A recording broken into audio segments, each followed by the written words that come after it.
ভাইরে কথায় আছে বোকার ধন পোকায় খায়। আমি ঠিক একই পথের মানুষ। আমি একজন বোকা মানুষ। আমার টাকা পয়সা ধন সম্পদ পোকায় খেয়ে ফেলে। আমি যাদেরকে বিশ্বাস করে টাকা পয়সা দেই তারা আমার সাথে বিশ্বাসঘাতকতা করে। তারা মনে করে আমি তো হাজার হাজার মাইল দূরে আছি, আমি আর কি করতে পারবো। এই যে দেখুন, ২ মাস আগে আমার মেসেঞ্জারে অনেক দিনের পরিচিত এক ছোট ভাই বলা চলে, আপন কেউ না, সোশ্যাল মিডিয়া বরাতে বা এলাকা ভিত্তিক তার সাথে পরিচয়। তারপরে সে আমাকে মেসেজ দিল, বলল যে তার বাচ্চা অসুস্থ, হসপিটালে ভর্তি। বাচ্চার ট্রিটমেন্টের জন্য টাকা নাই, হসপিটালে মানে ডাক্তারে ফি দিতে পারতেছে না, মেডিসিন নিতে পারতেছে না, বাচ্চার অনেক অসুস্থ, জীবন মরণের সন্ধিক্ষণে আছে। এটা বলার সাথে সাথে আমি তাকে ৭,০০০ টাকা বিকাশ করে দিয়েছি যে বাচ্চার চিকিৎসা করুক। আহ, বাচ্চার চিকিৎসার ক্ষেত্রে তো মানুষ এত নিষ্ঠুর হতে পারে না, ৭,০০০ টাকা বিকাশ করে দিয়েছি। এই টাকাটা বিকাশ করার ঠিক সে ১ সপ্তাহের মধ্যে আমাকে আবার সে মেসেজ দিল, যে টাকা দিয়েছে টাকা দিয়ে সে ডক্টর দেখিয়েছে, কিন্তু ডক্টর বেশ কিছু টেস্ট দিয়েছে, টেস্টগুলো করার জন্য তার কাছে এনাফ মানি নাই।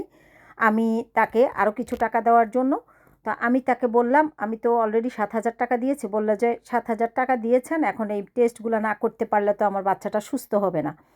তো এইটা বলার পর আমি তাকে আবার আর তাকে কত দিয়েছিলাম, আবার তাকে আ আবার ৭,০০০ টাকা দিয়েছি। কারণ আমি তাকে জিজ্ঞেস করছি কত টাকা লাগবে টেস্টগুলোর জন্য। বলল যে প্রায় ১০,০০০ টাকার মতো লাগবে। তা আমি বললাম তোমার কাছে কত আছে? বলল ৩,০০০ টাকার মতো আছে। পরে আমি ৭,০০০ টাকার মতো দিয়েছি, গেল ১৪,০০০ টাকা। আচ্ছা, ১৪,০০০ টাকা গেল। তারপরে সে ১ সপ্তাহের মধ্যে আবার মেসেজ দিল যে আমি একটু বিপদে পড়েছি, আমার ১,০০০-২ টাকা এখনই লাগবে। তখন আমি তাকে রিপ্লাই দিলাম, অলরেডি তোমার বাচ্চার সুস্থতার জন্য, বাচ্চার অসুস্থতার জন্য আমি অলরেডি তোমাকে ১৪,০০০ টাকা দিয়েছি দুবারে। এখন আবার তোমাকে টাকা দিতে হবে, এটা কেমন কথা? পরে বলল যে ও আপনি যে ১৪,০০০ টাকা দিয়েছেন আপু, আমি আসলে হিসাবেই রাখি নেই। আমি আসলে হিসেব করে নেই। এখন অন্য থেকে টাকা নিলে তো আর কেউ হিসাব রাখে না, ঠিক না? কারণ হিসেব সবাই রাখে না। যখন নিজের পকেটের টাকা যায় তখন হিসেব সবাই রাখে। যেমন আমি টাকা দিয়েছি, আমাকে হিসাব রাখতে হবে। তা আমি ১৪,০০০ টাকা দেওয়ার পর সে বলতেছে আমি তো হিসাব রাখিনি, বড় বোন মনে করে বিপদে পড়ে আবার চাইছি। আমার ১,০০০-২ টাকা না হলে আজকে আমার খুব মান সম্মানের ব্যাপার হয়ে দাঁড়াবে। ওকে, দিলাম আবারও তাকে ২,০০০ টাকা। কত হলো? ১৬,০০০ টাকা। ১ মাসেই তাকে ১৫ দিনের মাঝে ১৬,০০০ টাকা দিতে হলো।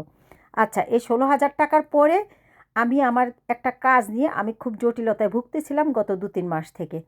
তো সে আবার টের পেয়েছে আমি এই কাজটা করাবো। তো এই কাজটার জন্য সে আমাকে বলল যে আপু কাজটা আমি করতে চাই, আমাকে কোনো টাকা পয়সা দিতে হবে না, আপনি আমার যে উপকারটা করেছিলেন, আমার বাচ্চার চিকিৎসার জন্য টাকা দিয়েছিলেন, এই করছেন সে করছেন, আমার বিপদের সময় আবার টাকা দিয়েছেন, সব কিছু মিলে আপনি আমার অনেক উপকার করেছেন, টাকা লাগবে না, আমি কাজটা করে দিতে চাই। তো এটা বলার পর আমি তাকে বললাম, এটা কেমন কথা হলো? টাকা ছাড়া কাজ করা যাবে? বলল যে কাজটা কি আমি আপনাদেরকে এখন বলবো না, কারণ আমি ইদানিং অনেক কাজকর্ম নিয়ে বাংলাদেশে খুব জটিলতার মধ্যে আছি। মাঝে মাঝে মন চায় দেশে চলে এসে নিজের কাজগুলো নিজেই দৌড়াই করি। তো আমার বিভিন্ন কাজ আছে। আমি এই যে কয়দিন আগেও একটা কাজ মানে প্রায় ২,৫০,০০০ টাকার বিনিময়ে একজনকে দিয়েছি করার জন্য। তা আমি এইভাবে আমার কাজগুলো করতে দিতে হচ্ছে, নিজের যেহেতু নাই সে কারণে আমি মানুষকে দিয়ে কাজগুলো করাতে হচ্ছে। তারপরে সেই লোক আমাকে বলল যে আপু আমি আমার অনেক উপকার করেছেন, বাচ্চার চিকিৎসার টাকা পয়সা দিয়েছেন, আমি বিপদে পড়ছি, টাকা দিয়েছেন, সে কারণে আমি আপনার কাজটা করে দেব, দৌড়ায় দাপটে যা লাগে আমি কাজটা করে দেব, আমার কোনো ডিমান্ড নাই। তো ওকে, আমি বলছি ঠিক আছে, আমি চিন্তা ভাবনা করে দেখি আমি তোমাকে দিয়ে কাজটা করাবো কিনা। এটা বলার পর সে আমাকে খুব ভাবে ধরেছে, এমন অবস্থাভাবে ধরেছে, বারবার আমাকে নক দিচ্ছে মেসেঞ্জারে, বারবার হোয়াটসঅ্যাপে নক দিচ্ছে, আমি আপনার কাজটা করে দিতে চাই আপু, আপনি কাজটা আমাকে দেন, আমি করে দেব, কোনো টাকা লাগবে না, আমি আপনার ছোট ভাই মনে করে আপনার কাজটা দিয়ে দেন, আমি করে দেবো, আর আপনি আমার বড় বোন, আমি সবসময় আপনার পাশে আছি, আপনি যে কোনো কাজে বলবেন আমি করে দেব।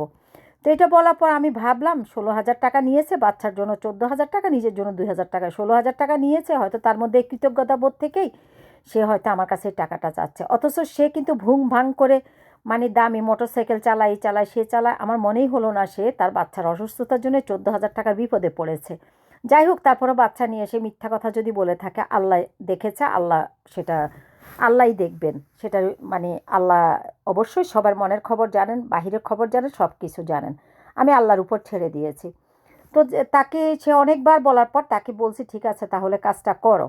তো কাজটা করার কথা বলছি, পরে যখনই কাজটা করার কথা বলছি তখন বলে যে আপু কাজটা তো আমি একা করতে পারবো না, এই কাজের জন্য আমার সাথে আরও 2-3 জন লোক লাগবে এই কাজটা করার জন্য। তা আমি বললাম 2-3 জন লোক লাগবে, তো এখন আমাকে কি করতে হবে? বলে যে আমার জন্য কোনো টাকা লাগবে না, ওই 3 জন লোকের জন্য 50,000 টাকা লাগবে। তা আমি বললাম আমি তো অন্য কাউকে, তাহলে তো আমি অন্য লোককে দিয়ে কাজটা করাতে পারি, তো তুমি তো বলছো টাকা লাগবে না। বলছে হ্যাঁ আমার জন্য কোনো টাকা লাগবে না, কিন্তু অন্য যে ভাই বেড়াদাররা থাকবে ওদের জন্য, ওদের 3 জনকে রাখবো, ওদের জন্য এই জন্য আমার আমার এই টাকাটা লাগবে। এই কথা বলার পরে আমি বললাম ঠিক আছে কাজটা কমপ্লিট হোক, তারপর তোমার ভাই বেড়াদারদেরকে আমি টাকা দেবো। বলছে না আপু এখন 30,000 টাকা অ্যাডভান্স দিতে হবে, 20,000 টাকা আপনি পরে দিয়েন। তা আমি বললাম না আমি এখন একটা টাকা অ্যাডভান্স দেবো না, তুমি কাজটা করো, করার পর 50,000 টাকা তোমার ভাই বেড়াদারদের জন্য আমি দেবো।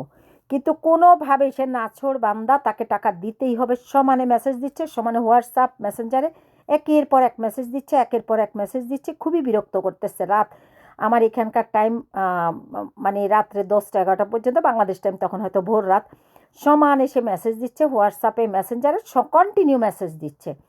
পরে আমি বললাম ঠিক আছে আমি 10,000 টাকা অ্যাডভান্স দেবো, তোমরা কাজটা করো, পরে আমি বাকি টাকাটা দেবো। পরে বলে যে না আপু এটা হবে না, 30,000 টাকা দিতে হবে, ওরা মানবে না, এই সে এরকম করতে করতে করতে করতে করতে করতে লাস্টে মানে অনেক বার্গেনিং করতে করতে তাকে আমি 20,000 টাকা দিয়েছি। আমি বলছি কাজটা আমাকে কতক্ষণের মধ্যে করে দিবা? বলছে 3 দিনের মধ্যে আপনার কাজটা হয়ে যাবে। আসলে বাংলাদেশে আমার অনেক আমার জায়গা জমি এটা সেটা অনেক কিছু আছে, অনেক ব্যাপার স্যাপার আছে, এগুলা কাজ করাইতে হয় মানুষকে দিয়ে। তো এই কথা বলে সে আমার থেকে ঠিকই 20,000 টাকা নিয়ে গেল। এ কত নিল? 20,000 টাকা, আর ওদিকে হচ্ছে 16,000, 20-এ 16 36,000। এই 20,000 টাকা নিয়ে যাওয়ার পর সে 2-3 দিন আমাকে মেসেজ দিয়েছে, ফোন দিয়েছে, আপু কাজটা এই যে হচ্ছে, হবে, এটা সেটা এগুলা বলে। তারপরে কাজটা আমার আর করলো না। তারপর থেকে আমার ফোনও ধরে না, মেসেজেরও রিপ্লাই দেয় না, ফোন দিলে ফোনও ধরে না। তো এক মাঘেই শীত যায়, তার বাচ্চার আর জীবনে অসুস্থতা হবে না, তার নিজেরও আর প্রয়োজন লাগবে না। আসলে এইসব মানুষগুলো এরকমই, তাদের তাদের চরিত্র এরকমই। এদের জন্য মানে অরিজিনালি যারা ক্ষতিগ্রস্ত বা অরিজিনালি যারা অভাবগ্রস্ত তাদেরকে আমরা বিশ্বাস করি না। এদের কারণেই যারা সত্যিকারের বিপদমুখী তাদেরকে আমরা বিশ্বাস করতে চাই না। তো ঠিক আছে, সবাই ভালো থাকবেন, আজকে এই পর্যন্তই রইল। আল্লাহ হাফেজ। আসসালামু আলাইকুম রহমতুল্লাহ বারাকাতুহু।